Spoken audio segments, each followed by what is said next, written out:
Hello, everyone. I am Anthropomantic Fiend. I do horror-related things on the internet, and this is the first time I'm going to be hosting the annual NC-17 Awards on this channel with my friend Josh, who I tried to point to and then pointed in the wrong direction. He's over here.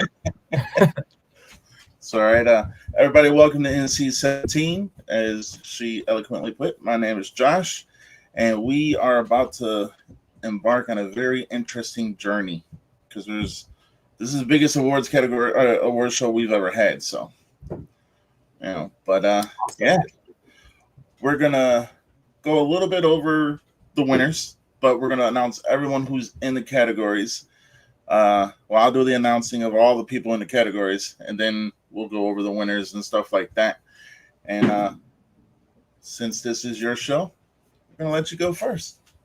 All right. Just a very quick disclaimer.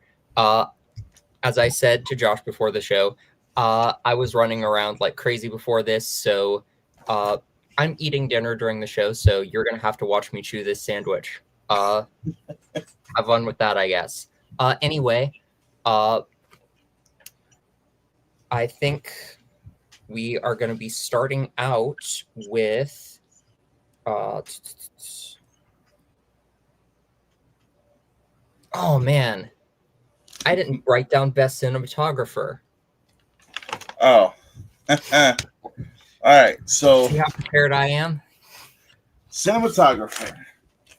So we'll play it on the wind and we'll just go from there. And I'll explain a little bit of every movie that's involved, and then we'll just go from there. Okay. All right. Best cinematographer. Now there's 16 different movies in here. We'll start with The Beast of Walton Street. Awesome movie that was directed by Dusty Austin. It is a werewolf movie set in a city, and the werewolves are attacking the homeless people.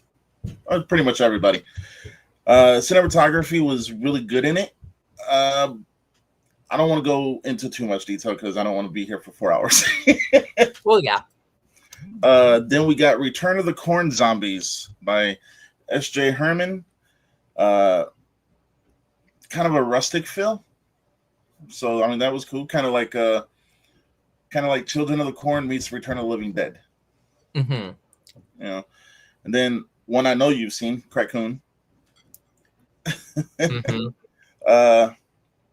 Yeah, that speaks for itself. It's a raccoon killing people. You can't really go wrong with the cinematography on that. I mean, oh yeah. Twisted Gables, filmed more along the lines of like a revenge kind of story, cinematography. Yeah, I mean, these are all over the place. I'm sorry. You got Killer Campout 2, which is Friday the 13th times like 10. Okay. Legend of Crickfoot, found footage. Night of the Dead Sorority Babes. The name explains pretty much. Yep, that name's pretty self-explanatory. Redhead that was also filmed in kind of like a grainy kind of, hey, let's see what we can get away with, and they got away with a lot. Okay, okay. Tonight the World Dies. That's a really good one. That's more of an in-your-face kind of place with the cinematography and stuff like that, which was awesome. First Harvest. I'm just going to read the rest of them out. First Harvest, right. Blood and Breakfast, Graveyard Shark, Halloween Genesis, Friday the 13th Vengeance 2, Wherein Lies Continue, and The Red Huntress. Now, all of these had great cinematography for their own reasons. Mm-hmm. It really depends on what you were really going for. Was you looking for dark and grainy? Was you looking for bright and hopeful? And just stuff like that. So, yeah, every film has its own strengths for sure. I will say, I was kind of taken aback by how polished looking Raccoon is, considering what kind of a movie it is. But yeah, it's like, and like it's got its like cheesy effects moments, and it's like it knows what it is, but like it is a really polished looking movie, so I was impressed by that. I will say, Krakoon is taking home multiple awards tonight, though, so I don't know if I want to give it everything. I mean, if you want, I could take this one, and then sure. So just on the mere merit that the best cinematography, in my opinion, for this is probably going to have to go to Wherein Lies Continue. Okay. It's not really horror. Actually, it's not horror at all, but it's filmed in a manner of, it's got every kind of tint to it, if that makes sense. Okay. You know, so I would say Wherein Lies Continue would probably be my guess, and I know Krakoon would be your guess. So yeah, this was originally again, your category. If you, I could say Krakoon, but then the makers of Krakoon, again, like another quick disclaimer. I think you was it mainly you who was like looking at all the material, deciding what the nominees were, because I jumped on board like last minute, and I haven't had the time to watch everything that's on here yet. So I've seen Krakoon, I've seen a few others. It was me and Lisa mostly. Gotcha. You know, and sorry she can't be here for everybody, but you know, she's here in spirit. Mm-hmm. You know, but yeah, me and Lisa decided everything. Or not everything, but you know, kind of like how these categories played out a little bit. Yeah. But yeah, I would say Wherein Lies Continue would probably be the winner for this one. I'm gonna trust your judgment on that. All right. So our first official winner, Wherein Lies Continue. The ones who will be getting the award for this would be Heidi McCack and Caitlin Skinner, because this is both their baby. So. All right. Yeah. Congratulations. I'm going to let you go again since cinematography. You ended up doing that one anyway. All right, yeah. Cool.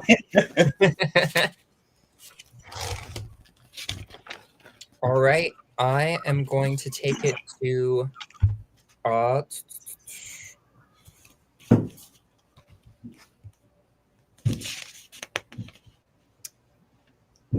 going to take it to Best Podcast, which is one of the already announced ones. So we're kind of going to start with a few things that people are maybe already aware of. But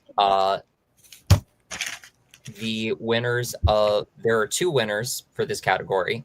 Neither of them are NC-17. And the winners for Best Podcast are Grease Stained Cinema and Horror Madness. Oh, yeah. A little bit about both of them. Grease Stained Cinema. The host is Clint. He's awesome dude. He's humble, funny, and kind of, you know, like every time he does a show, it's awesome. And then Horror Madness speaks for itself. Deb and Dana are awesome people, and yeah, everyone, congratulations to them. And yeah, I think everyone should subscribe to them too. Yeah, selfless plug. Yep. What's up, David? Oh yeah. All right. I'll go next. Okay. We are going to go with Best Creature, which has already been announced. I think it's, since the ones have already been announced, it's kind of probably best to just scatter them out a little bit, you know? Yeah. But Best Creature goes to, I have his name down here somewhere. Okay. I thought I did.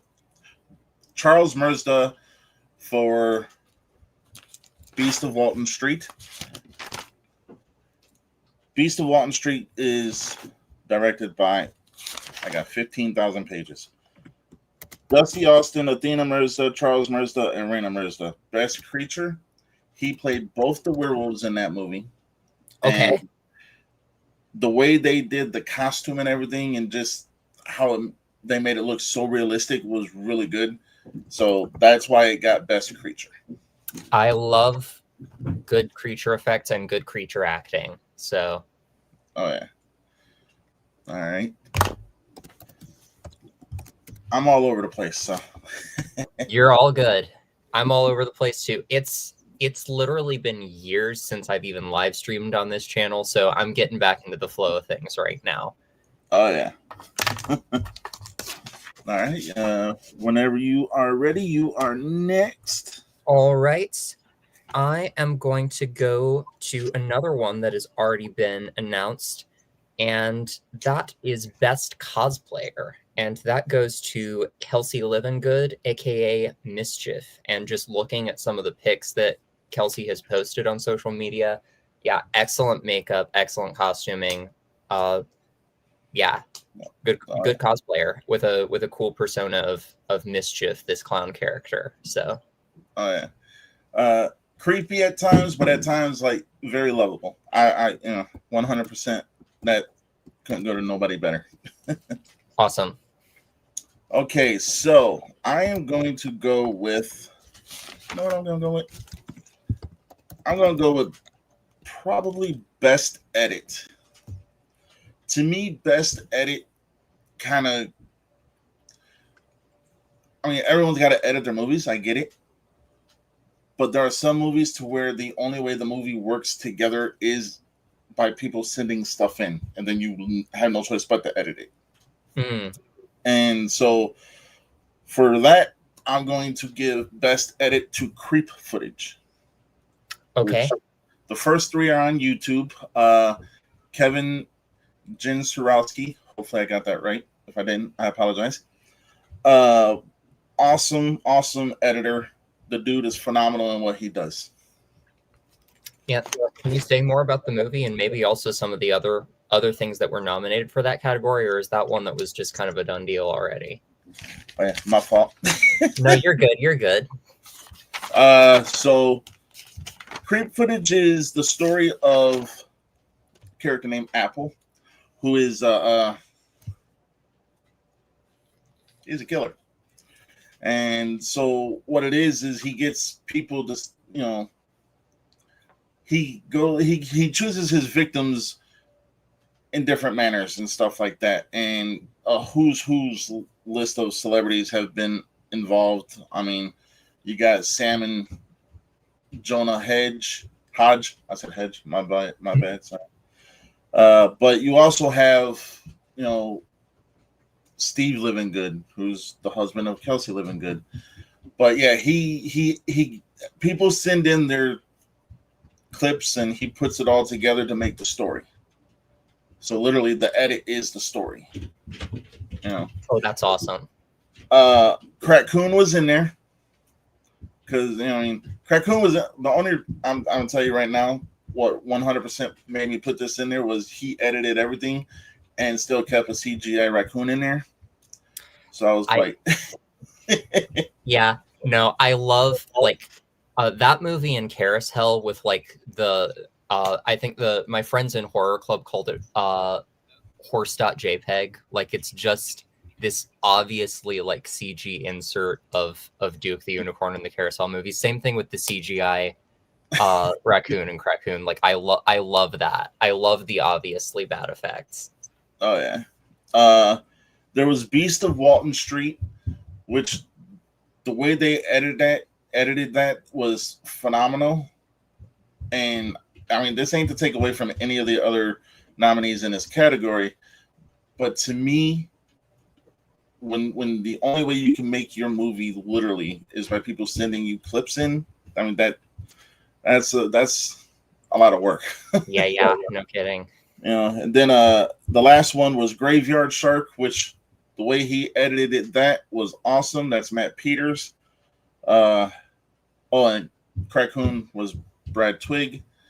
Well, those are the directors. They're editors. I'm not 100%. Yeah. So yeah, but yeah. So Creep Footage he's on a third one right now. Just came out, parts 4 and 5 in a double feature in October on Halloween. Oh, sweet. I'll have to catch up on those. Oh yeah, definitely. They're good. All right.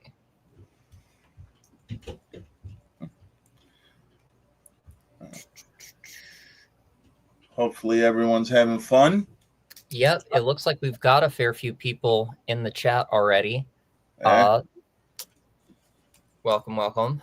I think for the next award, I'm going to take it over to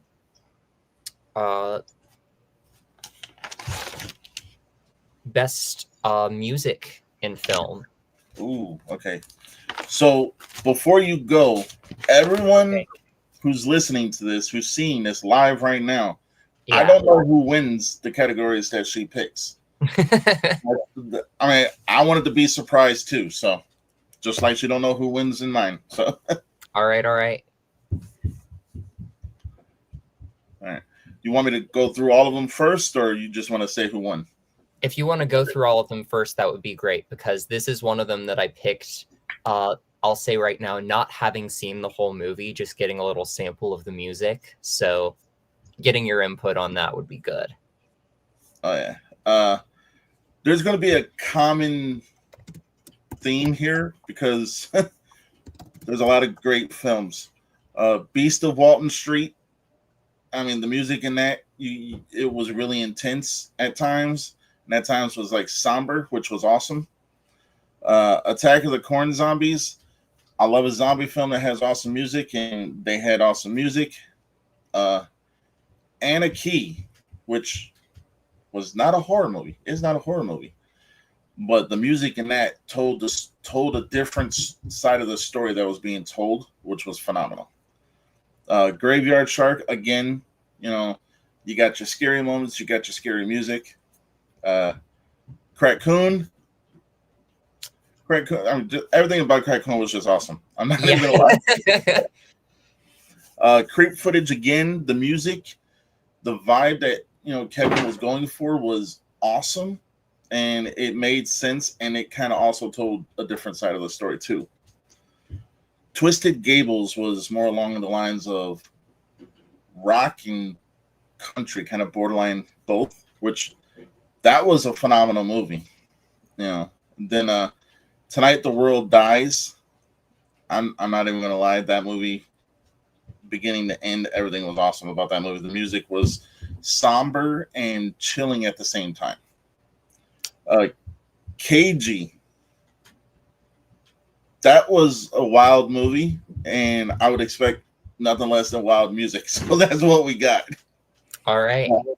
And then Wherein Lies continues. Again, somber, emotional. So, yeah. Those are the nominees. All right. Lots of great picks. I could just give it to Crackcoon again. I could give almost every award on this list to Crackcoon if I really wanted to. But Kevin! Sorry. You're good. My pick for best music in film is Twisted Gables. Twisted Gables. All right. Yeah. That's an awesome choice. Yeah. I picked up a copy from the folks who made it when I was at Days of the Dead, because I went over and met them, and I got just a sampler of the music. I haven't watched the full movie yet, but expect a review of that on this channel at some point, because I'm excited. Oh, yeah. Yeah, on my channel, on my YouTube channel, I actually gave it a review too. Awesome. But I've also interviewed the entire cast all by themselves. I was like, yeah. I'm a mental case. No, you're all good. This next one is kind of like a two-parter because it's two people with one thing, but they've both already been announced. I do want to go and just start with one of them, and then we'll do the other one a little bit later. Best author. I goes to Jenna Kent. She wrote a book called Mira, Supernatural Assassin. Phenomenal. I mean, the way she tells the story is just awesome. There's no other person I could have given this award to. I mean, that's not true. I could have given it to Lisa, but I'm not going to do that because that would be cheating. But best author, hands down, definitely goes to Jenna Kent. And I hope to one day have her on the show just to talk to her and kind of gauge where she came up with the story and stuff like that. So, yeah. All right. Next to you. All right.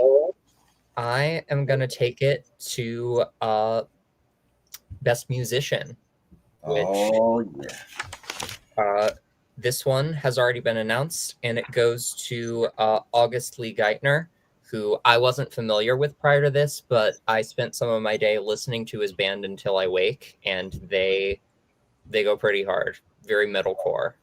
Oh yeah, I listen to them at work when it's time to like take it into hyperdrive. Oh, I can imagine. Yeah. Yeah. I think his music is awesome, but the dude also himself is an awesome guy. You know. All right. You know, and on a cusp of that, I'm going to go to one to where I had probably the hardest time deciding who is going to win this because there's just so many good people. So we're going to go to best OMG moment. Okay. All right. So we have, in no particular order, the performance alone by Heidi McCack had me saying, "Oh my God," for Wherein Lies Continue. I mean, she gives a dark, riveting, emotional kind of character, and I'm like, okay, I'm there for it, you know. Then you got Stephanie Ward for Graveyard Shark, and her character kind of, yeah, she was shark bait, but you know that's a long story. You gotta watch the movie. All right. Casey Rayan for Tonight the World Dies. She the reveal of her character in that movie was like, oh my God. What happened? And when you see Twisted Gables, you'll get exactly why I put this person in there. Okay. Sam Tanner for Twisted Gables because of what happens to him. I don't want to give it away. Okay. Jim Crut for Blood and Breakfast, just for the simple fact you take a character that's iconic, and then what happens. When it happened, I was sitting there and I was like, huh? Okay. All right. Yeah. I have no idea what any of this is at the moment, so I'll just have to watch all of these to find out.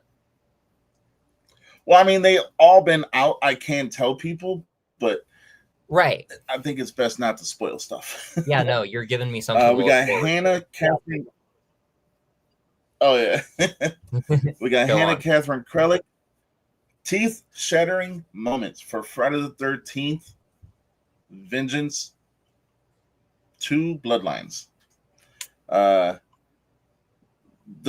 what shattering teeth moment pretty much gives away what happens. And it was good. A very close winner that I'm about to mention right now, Morgan Malam for Raccoon Buffet.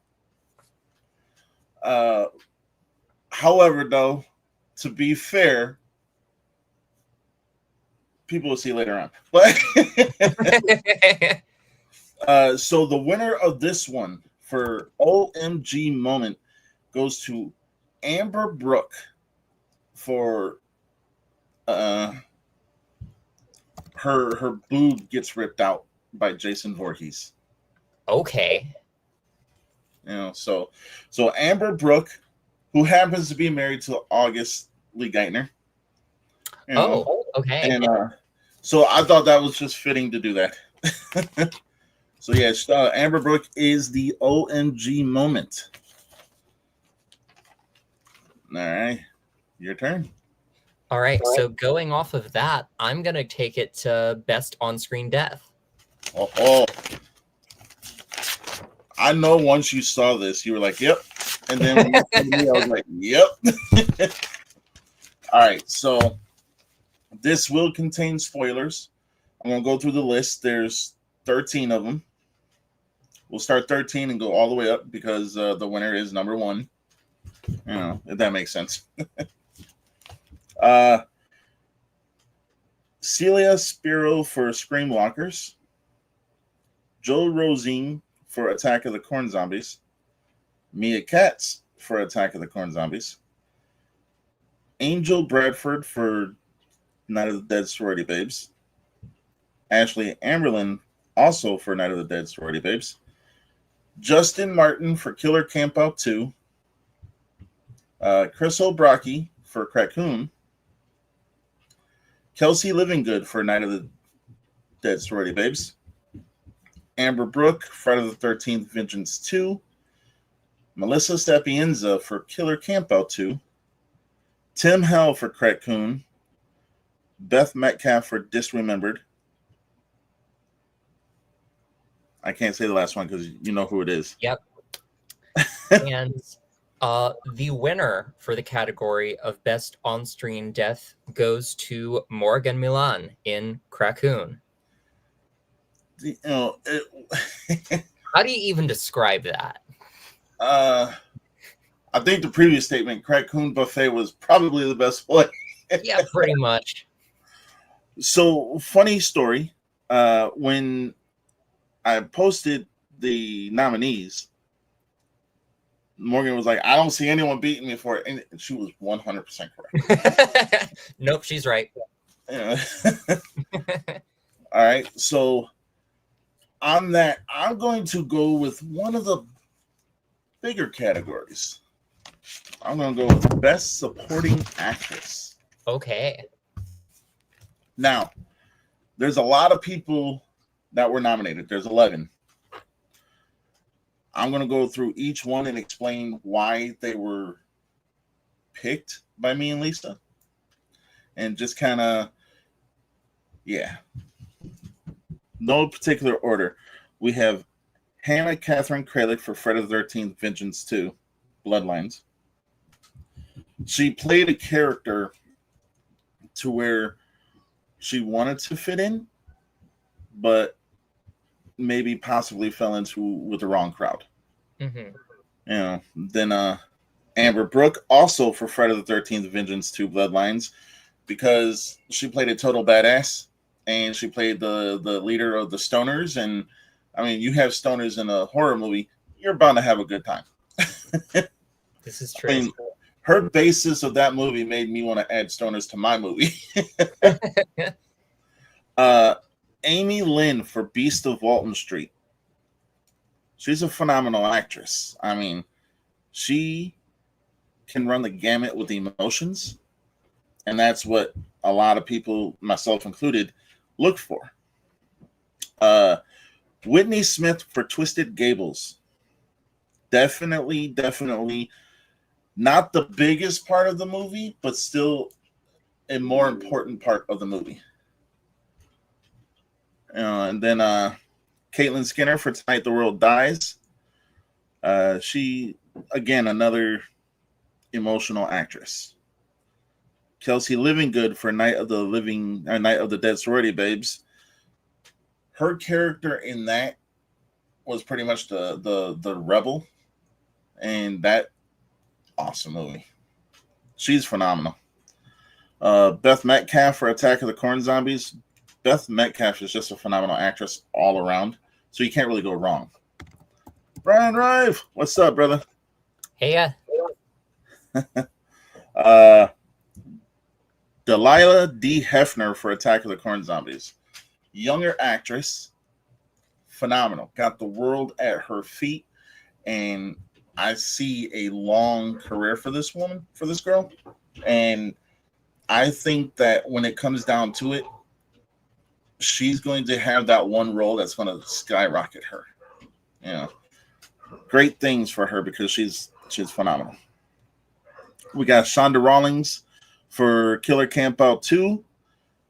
Shonda Rawlings, I said it when I interviewed her, and I still believe it to this day. She is the Whitney Houston of like B movies.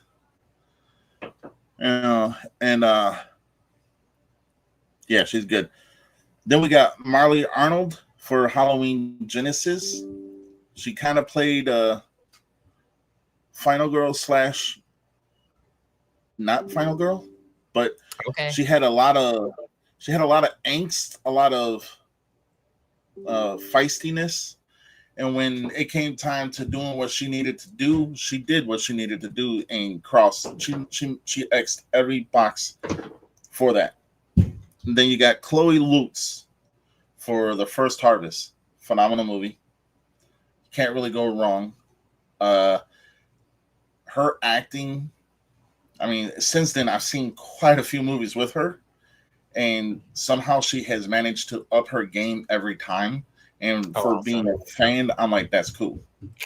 But for me personally, the one I chose was because kind of gave a little bit of everything, you know. Now they all, again, every single nominee is phenomenal, but the winner for this one goes to Marley Arnold for Halloween Genesis, which you can watch on YouTube. Okay. And she's a phenomenal person, and she did great in this movie. So that's who wins. Marley Arnold. Awesome. That was long-winded. I'm sorry. No, you're good. You're good. I yap just constantly all the time. That's what we're here to do. We're here to talk. So. Oh yeah.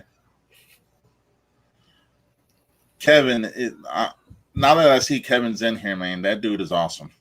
Okay. Yeah. Yep, there's a lot of cool people in here. Some of my friends, some people I don't really, I'm not as familiar with, but I'm sure they're awesome. So. Oh yeah. Well, if you don't mind, everyone who has known Emily, thank you for following her and doing all that good stuff and being cool with her and everything, because now that she's part of NC-17, she's part of our family. Therefore, you guys are part of our extended family. Yeah, I'm very happy to be part of NC-17. And again, thank you for letting me host this on my channel. Because no problem. Yeah, this channel's been kind of dead for a little while, so I'm kind of reanimating it right now, so to speak. So. Oh yeah, which was a great movie, but still. All right. So since you did Best Supporting Actress, I'm going to take it to Best Supporting Actor now. All right.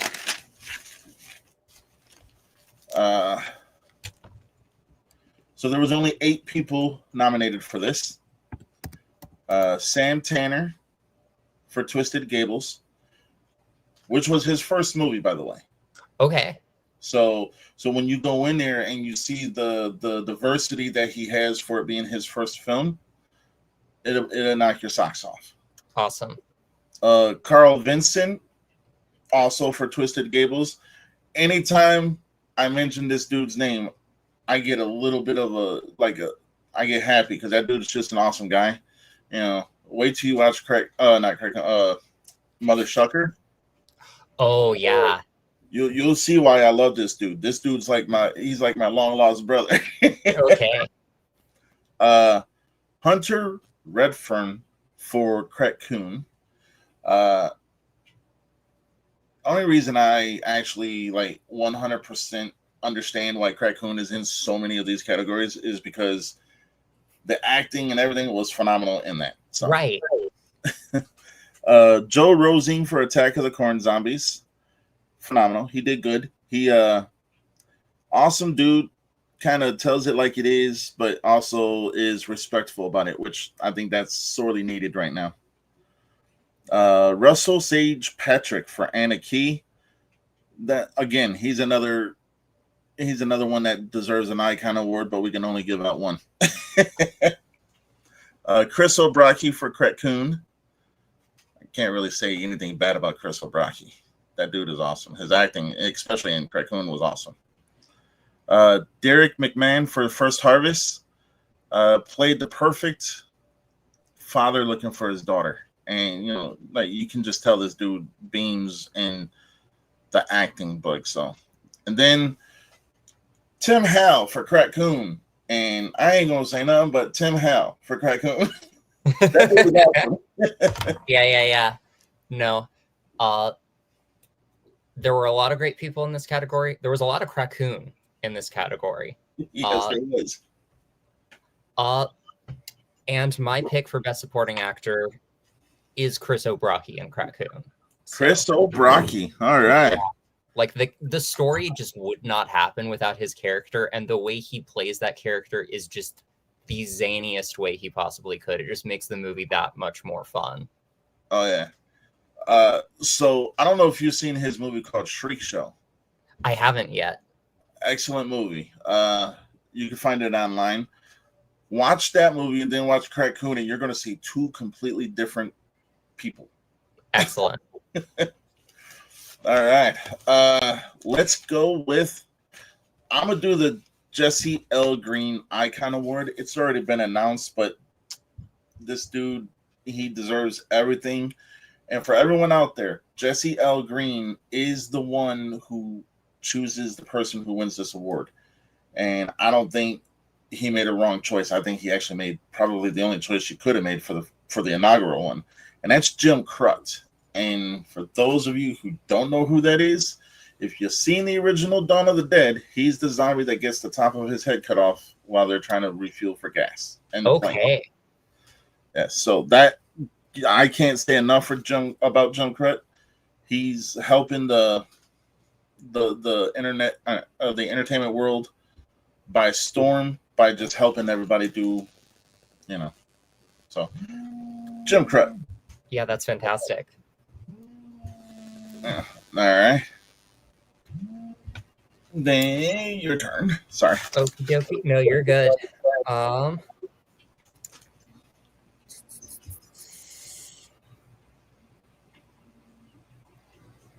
right. Okay, what was the name of the award you just did? The Jesse L. Green Award. Icon Award. Awesome. I have the Lifetime Actor Award down here. Is that different? Yeah, that's different. Okay.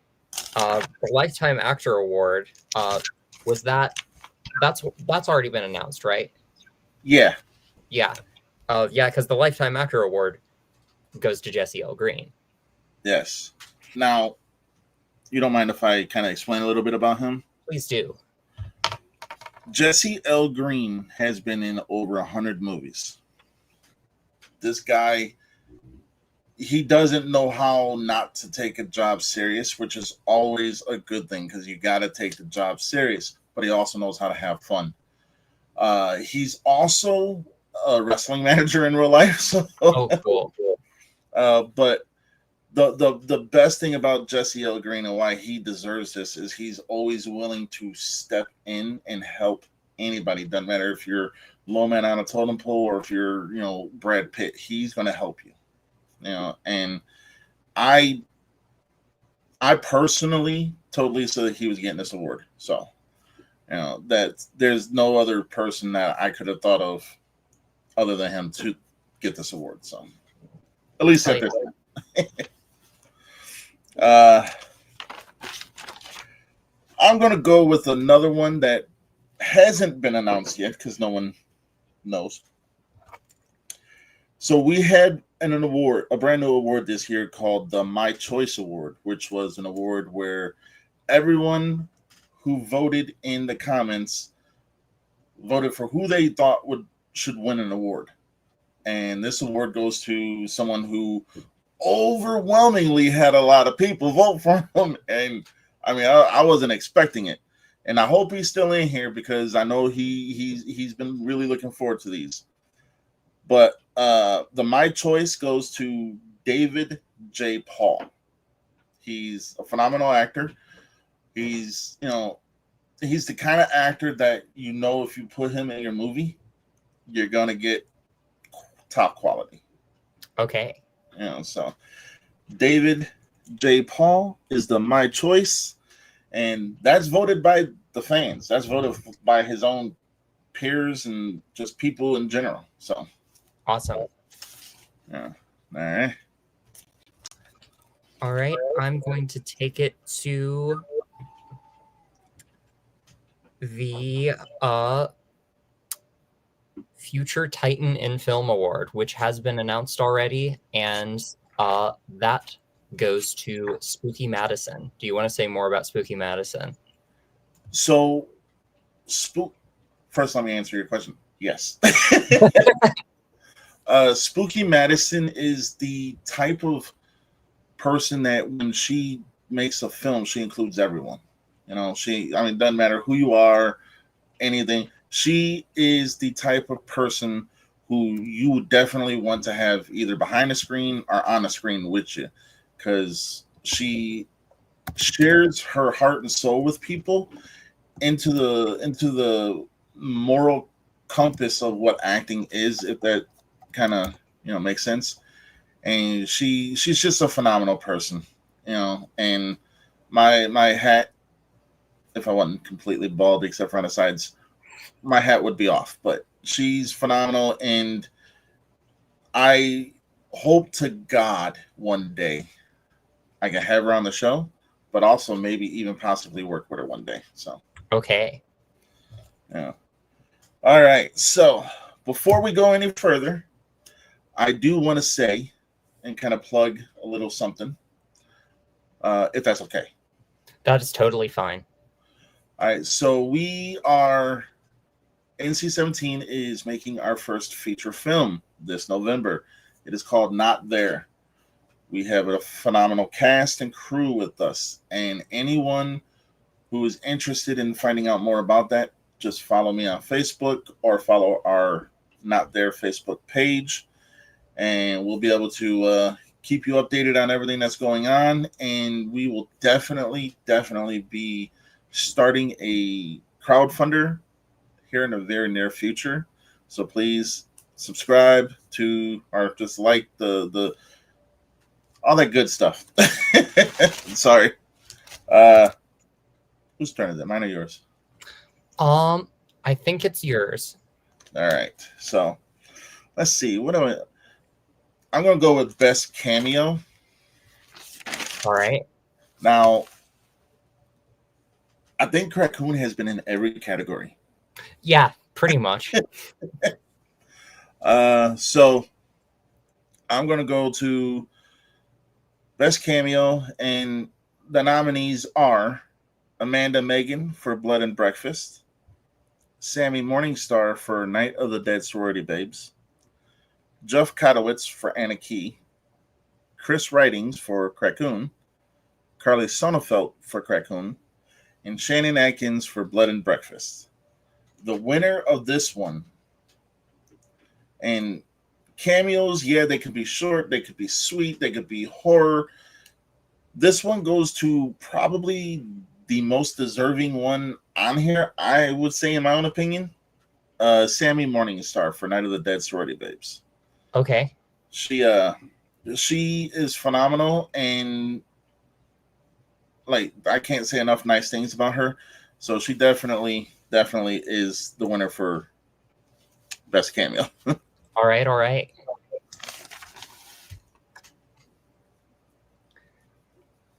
Let's see. I think I'm gonna take it next to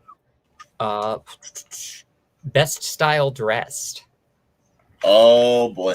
Again, I don't know who's going to win this, and I'm very interested. All right. Now, I'll name the category or the nominees, and then you'll name who wins. All right. And in no particular order, you got Killer Campout 2, which, if you've seen Friday the 13th, you pretty much know what they were wearing. Raccoon. Yeah, that was a very stylish movie. Yeah, it was. If I might say so. Graveyard Shark. So much different like styles in that one. Blood and Breakfast was kind of like a retro new age kind of thing. I mean, like nowadays, but kind of retro, if that makes sense. Mm-hmm. Twisted Gables, they hands down did a phenomenal job with Twisted Gables. Was probably one of my favorite movies of this year. Yeah, but that's not to say I don't know who wins, so I can say that. Okay. Peers. If you've seen Monk and you've seen Burn Notice, it's a mixture of both of those. Okay, okay. Attack of the Corn Zombies, kind of like a 70s, 60s, 70s throwback, which was awesome. And then a surprising one that actually got put on this list was XXXmas. Very good style in that, but I think, yeah, just good style. Yeah. It's a movie you got to watch. Mm-hmm. So this might actually shock you a little bit, but I gave Best Style Dress to XXXmas. Oh, I'm not gonna lie, I was gonna give it to it too. So it's kind of go into detail on why you chose that one, because again, I didn't know. Yeah, I mean, again, there are so many really great ones on here, but with XXXmas, just because of the premise of that movie, you're getting costumes on that have such a distinctive look to them that like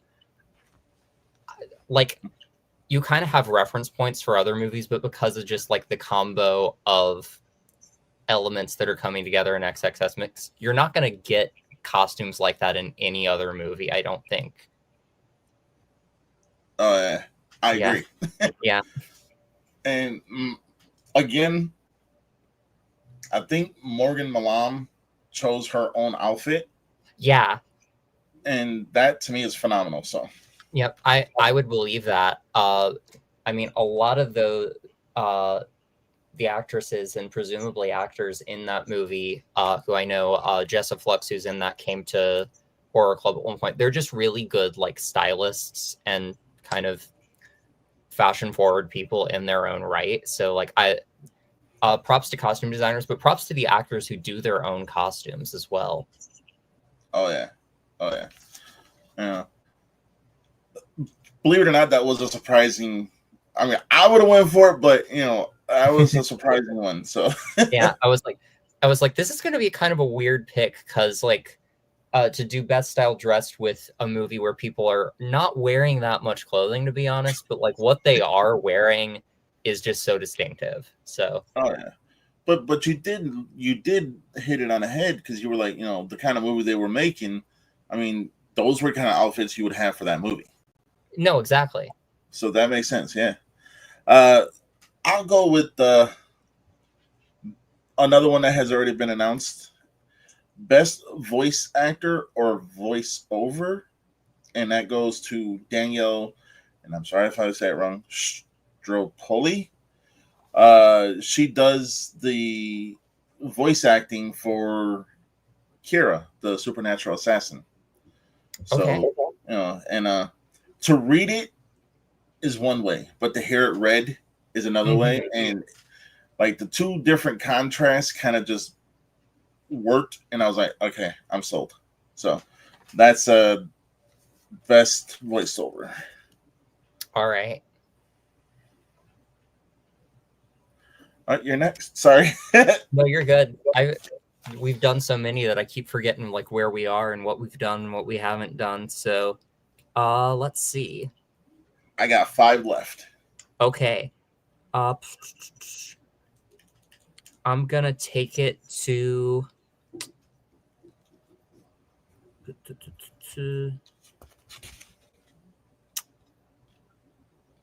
oh yeah, one we both agreed on, when we both know, best ensemble cast. Oh yeah, okay, yeah. Let me get to that real quick. That is definitely all right. So here are the nominees for best ensemble cast. I should have did that for every fucking award, but every award, but you can swear as much as you fucking want on this channel. Okay, cool. And in no particular order, because just no particular order. We have Return of the Corn Zombies. You had Chloe Lutz, Hunter Redfern, Delilah Hefner, Shonda Rawlings, Mel Heflin, David Paul. I can keep naming people and it wouldn't even do it justice. Then you have Twisted Gables, which, again, you have Carl Vinson. You have, everyone in that movie is phenomenal. Whitney Smith, Sam Tanner, Lex Bain. Again, where do you stop? Disremembered, Morgan Malam, Angel Bradford, Beth Metcalf. Them three powerhouse actresses alone are an ensemble cast. Yeah, I've been meaning to say Angel Bradford is phenomenal in everything I've seen her in. Oh yeah, oh yeah, I 100% agree.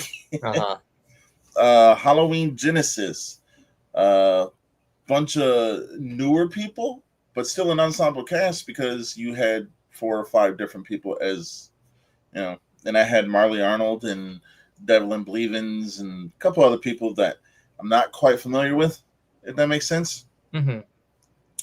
Friday the 13th, Vengeance 2, Bloodlines. Thomas Matthews, CJ Graham, both from Friday the 13th Part 6. Yeah. You had Jason Brooks. I mean, Hannah Catherine Krellick, Amber Brooke. I can keep going, but again, Triple Xmas. Just the 2 we've named on there was phenomenal. Just the 2 we named, and isn't Felissa Rose in that too? Phenomenal. Yeah, like great cast on that one. That's a runner-up for sure. Oh yeah. So anything Felissa Rose is in, to me, is gold. Oh, for sure. Yeah. I've met her twice now. I met her again at Days of the Dead. She's one of the sweetest people I've ever met in my life. Oh yeah, I met her twice too. Nice. Yeah, I have a denim battle jacket with a Sleepaway Camp patch on the back, and she signed it, and I finally got it sewed on before I went to the con. So, oh, that's awesome. Yeah. I got those. Nice. No, I've got a few other things too, but yeah, Felissa Rose is great. Sleepaway Camp's great. Let's just say if we can nominate Sleepaway Camp in every category, I would. Yeah. Yeah, it's a little late. Oh yeah. I know, but so we got Graveyard Shark. That again, first time seeing it, I was like, all right, was getting familiar with everybody, but then after a while, seeing it a couple times, and then seeing other things they've been in, I'm like, that's an ensemble cast. Anna Key, who you name it, Russell Sage Patrick, Jesse L. Green, Abby L. Hendricks, one of the two. I'm bad with last names. I mean, just multiple people. Then you got Killer Camp Out 2. Again, Morgan Malam.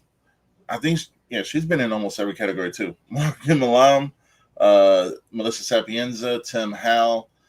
I mean, Justin Martin, Kay Leahy. I finally said her name right. And just a bunch of people that are phenomenal. Shonda Rawlings, Attack of the Corn Zombies. Too many people to name. Night of the Dead Sorority Babes. Again, too many people to name. And Crackcoon. Yes. Yeah. And this is your category, but I have a pretty good idea who's going to win. Yes. The winner of Best Ensemble Cast is Crackcoon. Yeah, you've got Morgan Milan, Jessa Jupiter Flux, got Chris Obraki, a bunch of people we've already named, but and they don't even all have scenes with each other, but when they do, they play off of each other really well, and they're really funny. Oh yeah. I wouldn't probably have chosen anyone else other than that movie too. So that's guys on it. So I think I'm going to go with Future Stars of the Future. Goes to 2 young actresses. I know I'm going to butcher the last name of one of them, so I'll just say her first and middle name. But 2 young actresses that I have the opportunity to be able to say I am going to work with. We got Jaslyn Hetler, who's a phenomenal actress. And then we got Zoe Amber.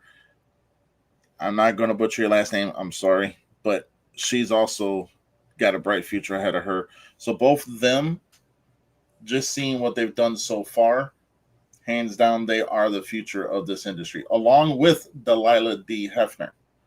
So they both are getting those awards. It is going to both Jaslyn Hetler and Zoe Amber. So, yes. Oh, we're getting down to the nitty gritty. I think I only got 4 left. Yeah, I've got like 4 or 3 left now. And yeah, I'm just realizing how I lumped some of these together. It's gonna come out really funny, but we're to best writer now. Best writer. All right. Give me 1 second. I got it all written. All right. Okay, best writer. Agree with you, Brian. I agree with you.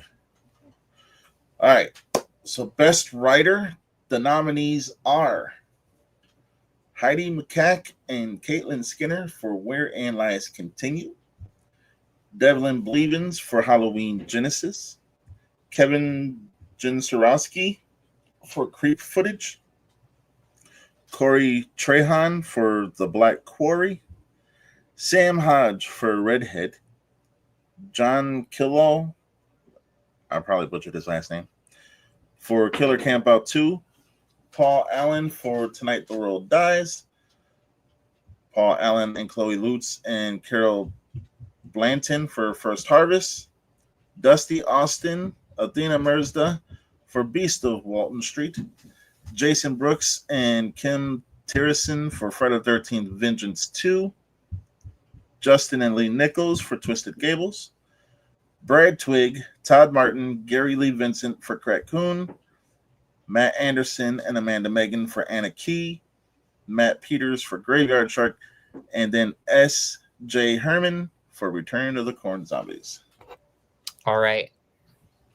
This is going to sound so biased when I say it. But my pick for best writer goes to Brad Twigg, Todd Martin, and Gary Lee Vincent for Crackcoon, which again, it just seems like I'm giving everything to Crackcoon because that's the movie I've seen, but I'm going to tell you why I picked Crackcoon, because the premise of that movie is basically, you know, what if we did a movie like Cocaine Bear, but we did it with a raccoon, basically?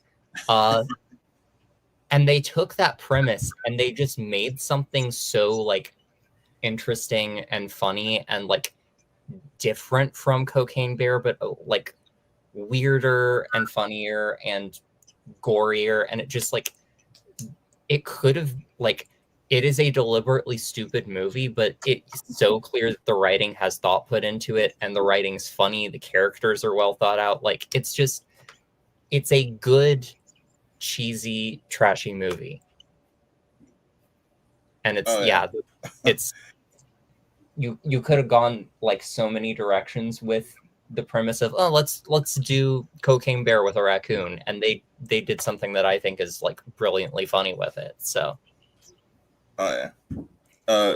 Side note on that, I want to know who wrote the line that the cop delivers when they pull over Justin and Chris in the car, and he's like, "Oh, we're going on our honeymoon," and then that one cop was just like, "Toodles." I was like, I want to know who wrote that. That dude deserves a freaking Oscar just because I was not expecting that.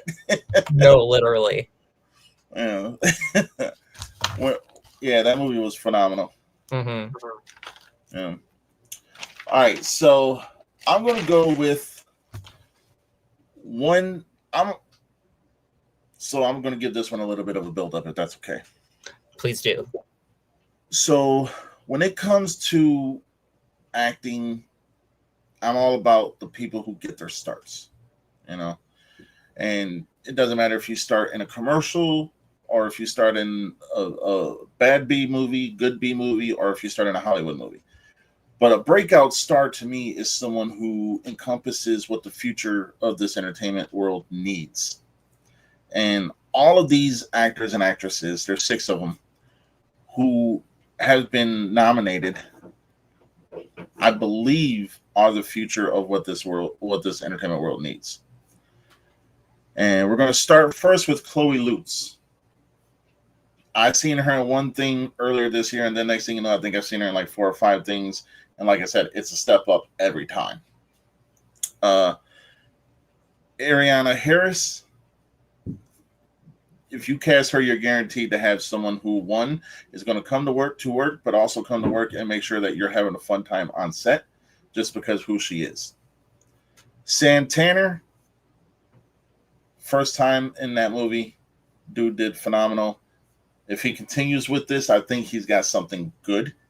That's just my own opinion, though. Lex Bain, who, when you see Twisted Gables and he just delivers that one line, you're going to be like, this dude needs to be in every movie going forward.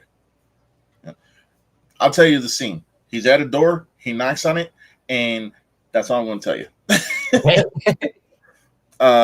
Casey Rayan, or Rehan, Rayan, bad with last names, but she's emotionally driven when she does her performances, and to me, that is the makings of not only a future scream queen, but also just a future icon in this industry. And then the last one that was a late mention, kind of like late add-on, was Marley Arnold. She's phenomenal. She does good, and she kind of gives it to you straight when you really need those moments of, hey, get over it. You know what I'm saying? And, but her acting is second to none. But as much as I would say I want to give them all an award, I can't. We can only give them one. Or we can only give it to one. Right. And to me, again, they all deserve it, but it goes to Ariana Harris. She's just phenomenal, and there's nothing this young lady ain't going to be able to do in the entertainment world. Awesome. Yeah. All right. It is on you. All right. Yeah, we're getting down into the big ones now. I'm gonna take it to Best Actress. Best Actress. All right, let me get up on here real quick. And there we go. All right. The nominees for Best Actress are Simona Rose for The Whisper 2, Sammy Morningstar for Red Huntress, Caitlin Skinner for Wherein Lies Continue, Heidi McCack for Wherein Lies Continue, Chloe Lutz for Return of the Corn Zombies, Ariana Harris for Broken Innocence, Holly Ansbro for The First Harvest, Athena Merzda for Beast of Walton Street, Rowan Richards for KG, Magdalena Conway for Attack of the Corn Zombies, Casey Rian for Tonight the World Dies, Angel Bradford for Disremembered, Morgan Malam for Disremembered. Then you got Stephanie Ward for Graveyard Shark. You got Kay Leahy for Killer Campout 2, and Abby L. Hendricks for Anna Key. All right. And I think we discussed this one a little bit between the two of us, and we decided that the award for Best Actress is going to be going to Casey Rian for Tonight the World Dies. Yes. Again, they all are phenomenal. They all deserve to be nominated and win awards. But what really boils down to is who really gets you in the feels, And hands down, that's probably, some people would say that's a cheap way out, but it's not. It's the truth. Yeah. All right. So I will go with Best Duo.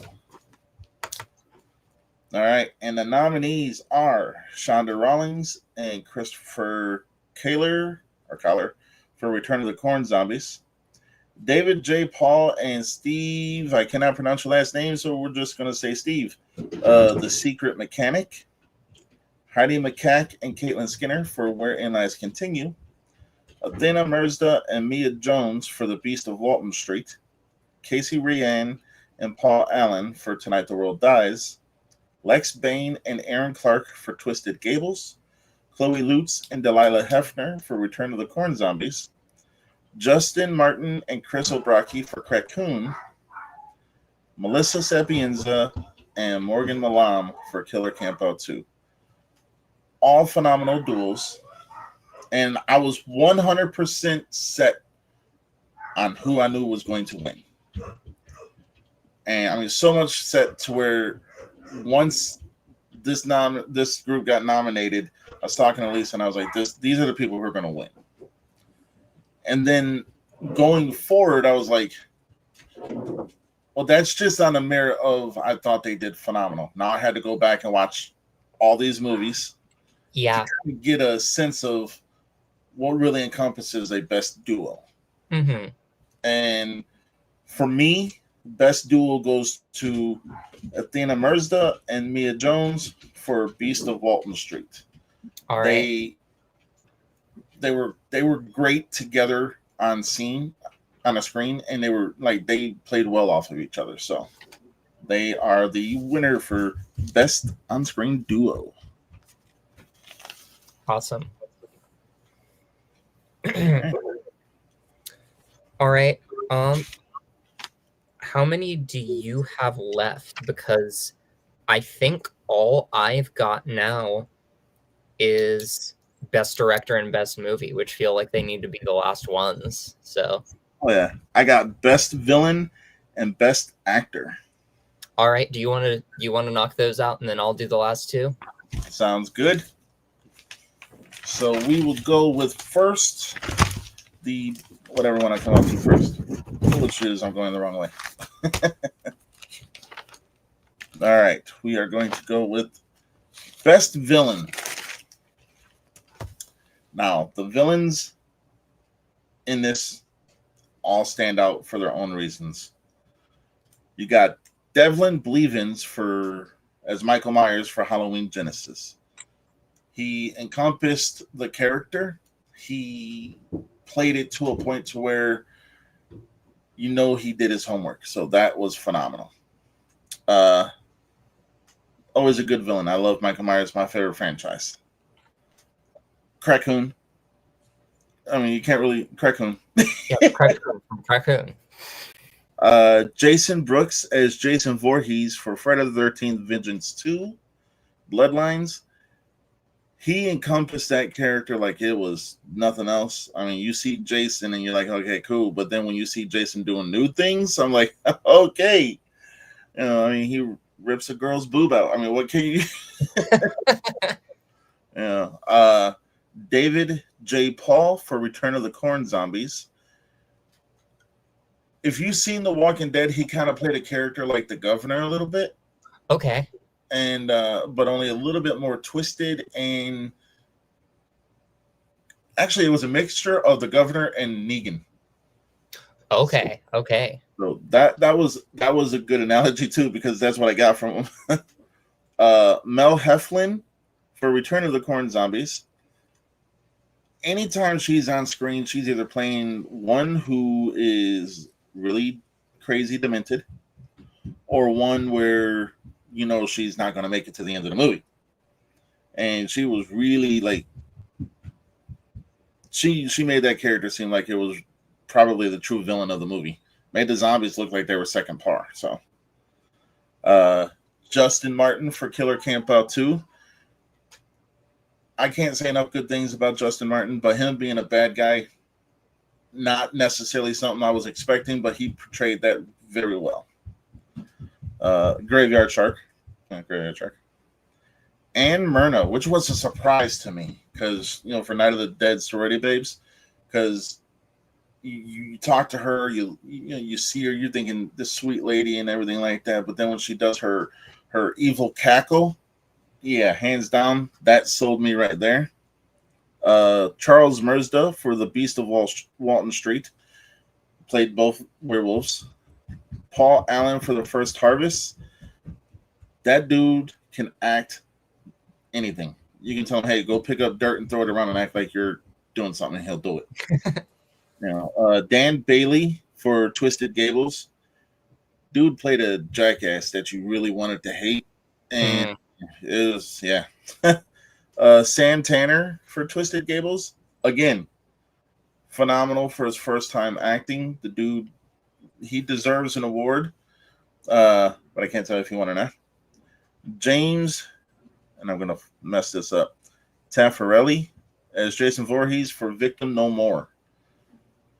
But the winner for this goes to Charles Merzda for The Beast of Walton Street. You know, for him to play both werewolves and be able to do what he did in those costumes was phenomenal. So, I wanted to give it to Raccoon, but then I thought about it. I was like, well, they got a part 2 coming out, so I might wait for part 2. Sure. And like that raccoon is great, but like the whole thing about that is like these people are getting this crazy crack that makes you kill people. Like that raccoon doesn't know what it's doing. It's not a willing, like it's not an evil character. It's a cracked up raccoon. So yeah. All right, and now I have Best Actor. Of course, if I can find it, which give me a moment. Again, I'm all over the place.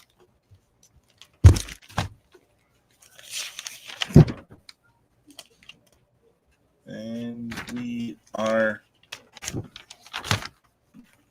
there. Sorry. All right, who's all with us? Brian, you still here? Kevin? I know some of you are. All right. Best Actor. All of these people that are in this category, again, deserve an award. We have, and it's kind of unfair, but we have Justin Martin for Killer Camp Out 2. We also have Justin Martin for Raccoon. So I'm like, Hunter Redfern for Return of the Corn Zombies. Jesse L. Green for Anna Key. Paul Allen for Tonight the World Dies. Bone Johnson for Legend of Crickfoot. Someone you love and know very much. Steve Rodzinski for Christmas for Curtains. Devlin Blevins for Halloween Genesis. And David J. Paul for The Secret Mechanic. Okay. A lot of thought went into this. And since there is one person nominated for 2 movies, I was like, so that would be kind of unjust. Because, but I cannot lie that both his roles completely different, both his roles completely worthy of this nomination. But I'm going to have to go, and again, this was another hard one. Yeah. But I'm going to go with Jesse L. Green for Anna Key. Okay. He delivered a performance that was on the level of what a Clint Eastwood would do, or a Robert Redford. You think of these phenomenal people that are in acting today, and then you think of like who's their counterparts. And whenever I think of these people, I'm thinking Jesse L. Green can be up there with the best of them. So Jesse L. Green is the Best Actor. Awesome. Got a little bit emotional when I was talking about that for a second. Sorry. No, you're good. You're good. All right. So we are down to 2 more of these, I believe, unless you've got other categories that I didn't know about. I do have one other category, but it is not particularly one that is most popular. Least liked character.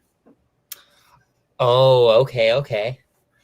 And there's a lot of people who could be up for this award. There's tons of people who could be up for this award. But the least liked character comes down to just 3 people. three characters.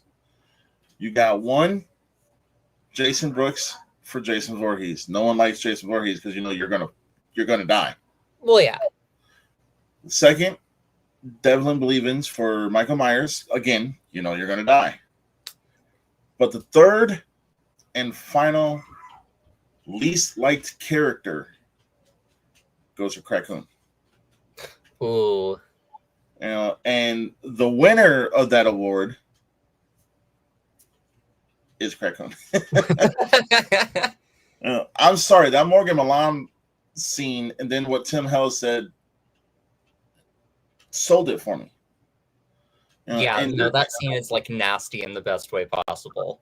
Oh yeah, and then that Raccoon didn't care who you were. If you were in its way, it was killing you. Yeah. So, Raccoon. All right, now the rest is all yours. All right. So, for the next to last award category, we are taking it to Best Director. Best Director. All right, now this one happens to have the longest list. This is 28 people. So I'm not gonna go into detail on what they've done and everything. I'm just gonna name them, and then you just say who won and all right, and your reason for choosing it. 28. We had Mark Byrne. Then you had Corey Trahan, Jared Hussey, Ash Hamilton, Mia Katz, Brad Twigg, Ryan McCurdy, Jason Brooks, Paul Ragsdale, Paul Allen, Matt Anderson, Amanda Megan, Bone Johnson, Bob Heckman, Miroslav Petkov, I'm bad with names, Sean Quincy King, Jordan Miller, Dusty Austin, Kevin Jensorowski, Steve, what's his last name? Rudzinski. There you go. Matt Peters, Sam and Jonah Hodge, Justin Nichols, David Bachmeyer, Caitlin Skinner, Heidi McCack, Devlin Believins, and S.J. Herman. That's a lot of people. That is a lot of people.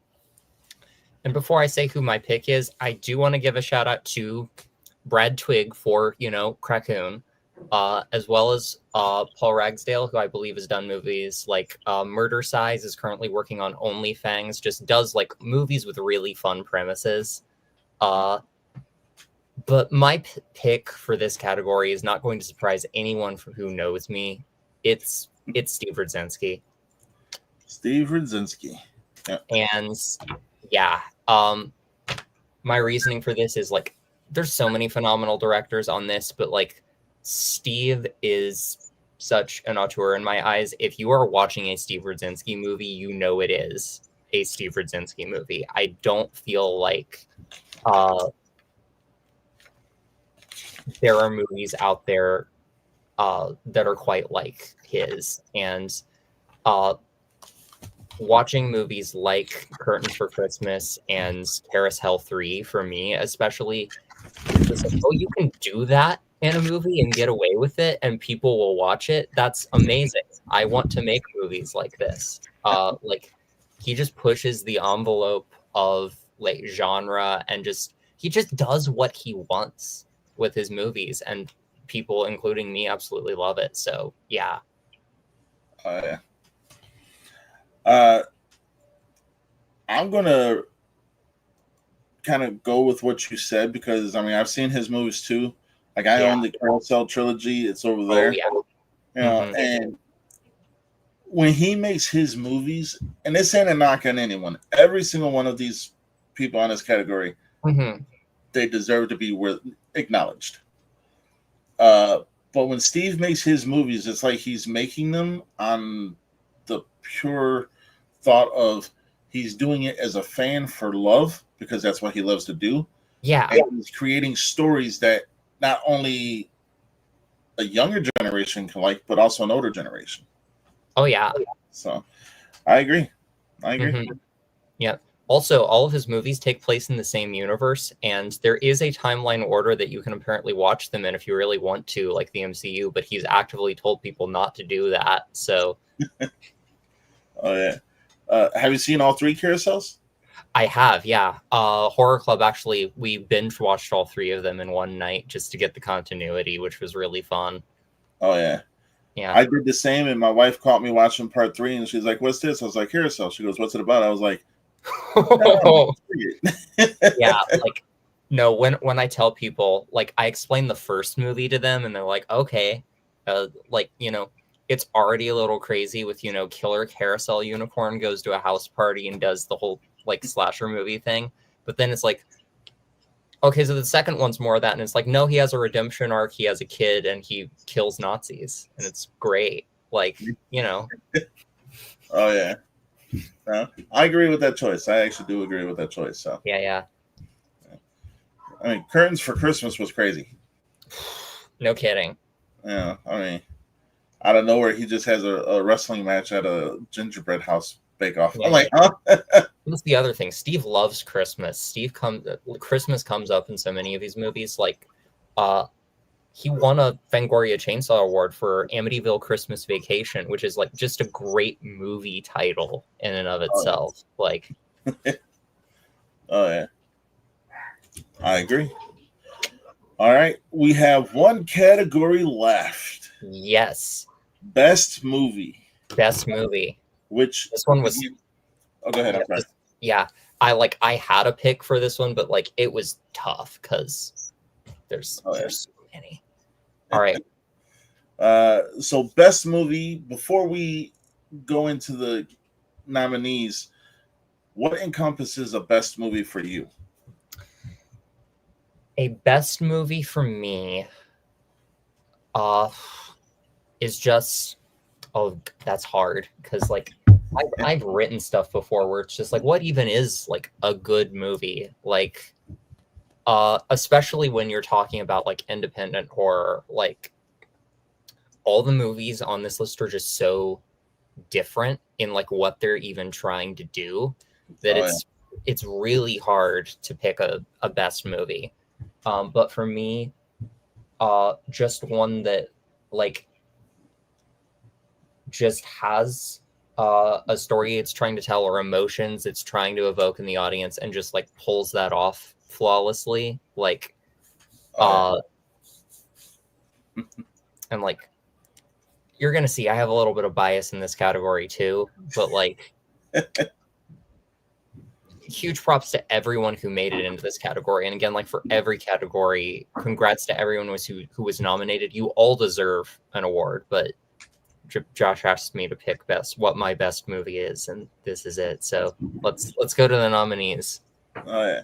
So the nominees for best movie are as follows: Victim No More by Bob Heckman, Return of the Corn Zombies by S.J. Herman and Mia Katz, Curtains for Christmas by Steve Rudzinski, Beast of Walton Street by Dusty Austin, Anna Key by Amanda Megan, Redhead by Jonah and Sam Hodge, Twisted Gables by Justin Nichols, Tonight the World Dies by Caitlin Skinner, The Black Quarry by Corey Trehan, Halloween Genesis by Devlin Blevins, Graveyard Shark by Matt Peters, Crackcoon by Brad Twigg, Legend of Crickfoot by Bone Johnson, and Screenwalkers by Sean Quincy King. All right. Before I get into my pick, are there any of these movies that you wanna hype up because you think they're really cool? So what encompasses a good movie for me, before I hype up the couple that I will, the dynamic of the beginning scene to the ending scene. Like I'm always preaching good beginning, middle, and end. If you got those, we're good. I will say that Graveyard Shark had a perfect beginning, good story, good dialogue, good action, good violence, and the story was consistent from beginning to end. A wee bit crazy, but still. still consistent. I will say that The Black Quarry by Corey Trehan was a very heavy metal-ish kind of movie. It's about a heavy metal band. It was really good. Okay. The story he told was awesome. Tonight the World Dies. Can't really go wrong with that one. Twisted Gables.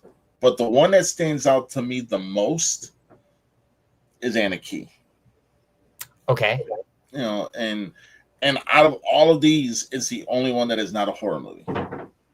Okay. Can you actually say more about what that one's about? Because it's come up a lot and it sounds interesting, but I don't even know what it's about. So Anarchy is about this young woman who she's kind of living a tragic life. She's constantly drinking, constantly, doing drugs and stuff like that because she feels that's the only way she can live her life, and it takes the love of someone to really ground her, and then it takes her own willpower and strength to be able to overcome her obstacles. And it hits home, especially with me, because I used to be an alcoholic, so I know what it's like. But it hits home because this is stuff that happens every day. And for me, when you can hit a movie that is based on something that can happen in real life, you got a home run. So, but that's just me. That's just my opinion. I didn't choose this category, so yeah. I did not pick Anarchy for best film. It sounds incredible, but again, I'm a little bit biased here. My pick for best film for the NC-17 awards is Curtains for Christmas. Curtains for Christmas. All right. Again, can you go a little bit into detail on the choice for that? Yeah. So there's a little bit of bias there. I've kind of been following the journey of the making of the film for a while. My horror club contributed some money to the making of it, and then we got to see it on a big screen. But leaving all of that aside, that all definitely contributes to my bias and why this is one of the movies I've seen. But it is, even amidst all of like Steve Rosinski's other movies, it's still comedic. It still goes these really oddball places, but it really gets under my skin. Like the idea of like, let's try to make this basically like a Hallmark rom-com Christmas movie. Everything's fine, and just absolutely atrocious horror things are happening under the surface of like everything else. It's just there's some really just heart-wrenching. There are just moments in that movie where I was just like, maybe they can get out of this, and just my heart sank. Like, just awful things happen to people in that movie. There's also really funny moments. Like I lose it in the moment where she comes out and Steve wearing the face of Steve's character's wife, and just everyone fucking buys that it's just her. Like, yeah. And oh man, what else was I gonna say? Yeah. When we interviewed Steve, when the club showed it, and I asked, we've talked about a lot of different things that influenced this movie. What horror movies influenced you? And it was like, none of them. Horror did not influence that movie. He was like, my influences were like Creepshow influenced the lighting a little bit, but my influences were, Christmas rom-coms and DC Comics. There's a death in that movie that's taken directly out of DC Comics. Multiple character names are like, it's a really brutal horror movie with some, some comedy and some cartoonish moments in it that's not really influenced by other horror movies. It's just like, it's such an original concept, and I love it. Oh yeah. What really made that movie stand out to me was beginning to end was kind of like, I get it, I got it, and I like it. Yeah. But what really sold it for me was they didn't hold back. I mean, there was one child in the movie, and that child got murked. So yeah. No, I'm that's one of the DC Comics moments. It's Joker beating Robin to death with a crowbar. That's what that scene is. So. Oh yeah. I mean, when that happened, I was like, "Wow, I did not see that coming." I was like, "There's no, like." When we saw that with Horror Club, I looked at my friends and I was like, "There's no way Steve's letting the kid die." And then that happened, and we were like, "Oh." Oh yeah.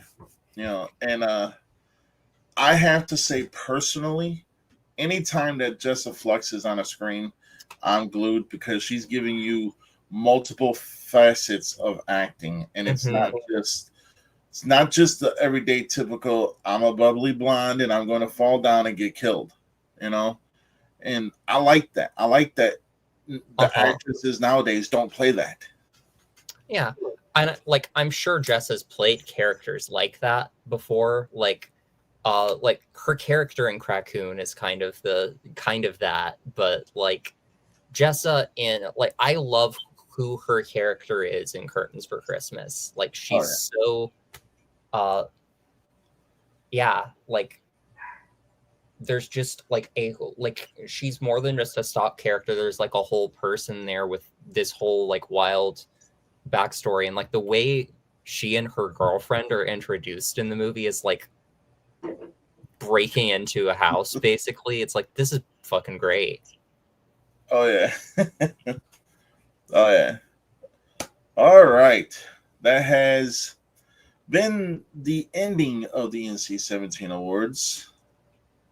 I want to thank Emily for letting us be on her channel. I want to thank everybody. Yeah. Oh no, Kevin, you actually won an award. You won Best Editing. Yeah. Yeah. I don't know if you were here for that, but yeah, you won Best Editing.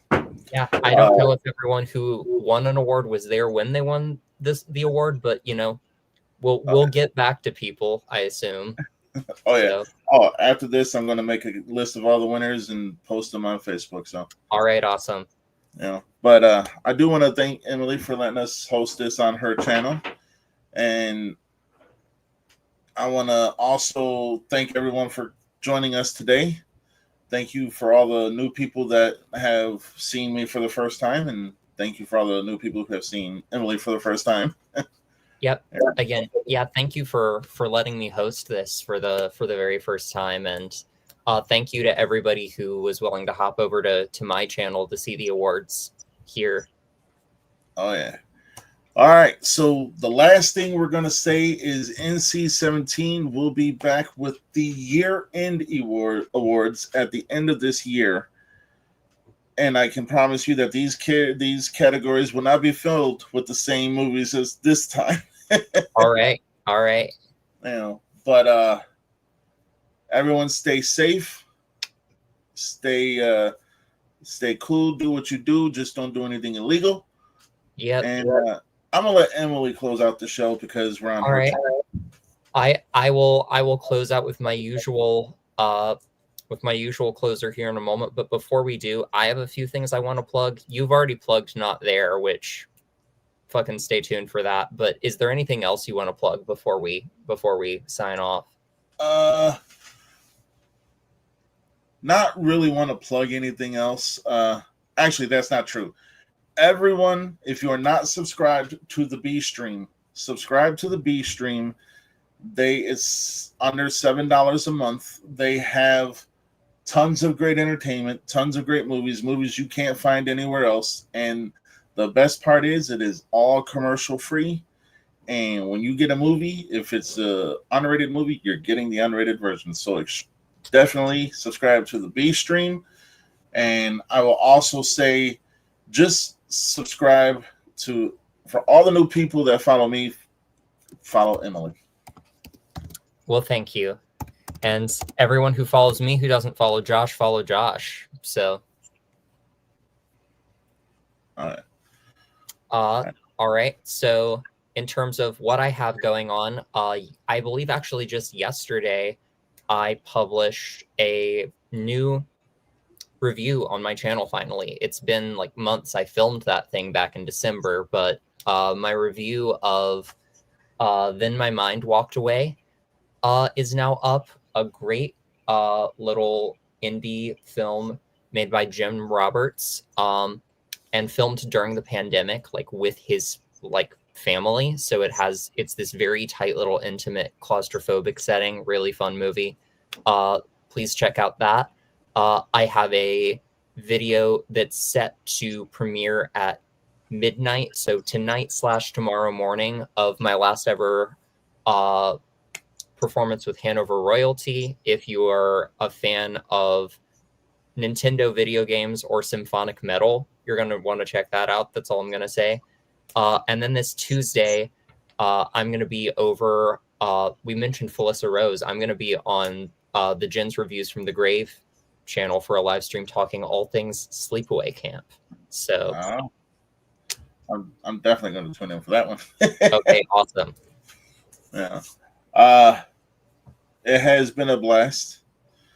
We will be back next weekend, 8 o'clock. We'll be doing a Zoom again. But anybody who wants to join the Zoom just to talk with us, let us know. You are more than welcome to join us. Yep. I will most likely not be there next week. I've got plans, but I will be back on the show as soon as I possibly can, because this is my second time doing the show and I'm loving it already. So, oh yeah. All right. Well, like I said, I'm gonna let you close the show. All right. Yeah.